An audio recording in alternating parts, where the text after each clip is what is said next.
முதலமைச்சர் பன்னீர்செல்வத்திற்கு ஆதரவு திரட்டுவதில் திமுகவினரின் பங்கு உள்ளதாக அதிமுக செய்தி தொடர்பாளர் வைகை செல்வன் குற்றம் சாட்டியுள்ளார். பன்னீர்செல்வத்தை மதுசூதனன் ஆதரிப்பது குறித்தும் திமுக மீது அவர் விமர்சனம் செய்தார்.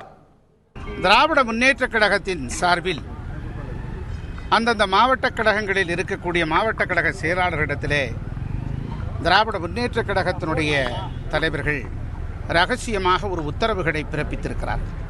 அது ஆங்காங்கே இருக்கக்கூடிய சட்டமன்ற உறுப்பினர்களை, ஏனைய கழகத்தினுடைய நிர்வாகிகளை, பொறுப்பாளர்களிடமிருந்து மூளை செலவை செய்து திரு ஓ பன்னீர்செல்வம் அவர்களிடம் அனுப்பக்கூடிய ஒரு காரியத்தை திராவிட முன்னேற்ற கழகம் செய்து வருவதாகவே எங்களுக்கு தகவல் வந்திருக்கிறது. ஒரு காலகட்டத்தில் ஜானகி ஜே அணி என்று இருந்தபோது அம்மாவுடைய அணிக்கு நாங்கள் ஆதரவு வழங்கி அம்மா அவர்களை முதலமைச்சர் என்கிற மிகப்பெரிய ஒரு வாய்ப்புக்காக நாங்கள் கடும் தவம் இருந்து உழைத்தோம். அதே போல நீங்கள் சின்னம்மா அவர்கள் தான் கழகத்தினுடைய பொதுச் செயலாளராக வர வேண்டும் என்று முதலாக கோரிக்கை விடுத்தவரே திரு மதுசூதனன் அவர்கள்தான். தற்போது அவருக்கு பின்னால் திமுக இருப்பதாகவே எங்களுக்கு செய்தி வருகிறது.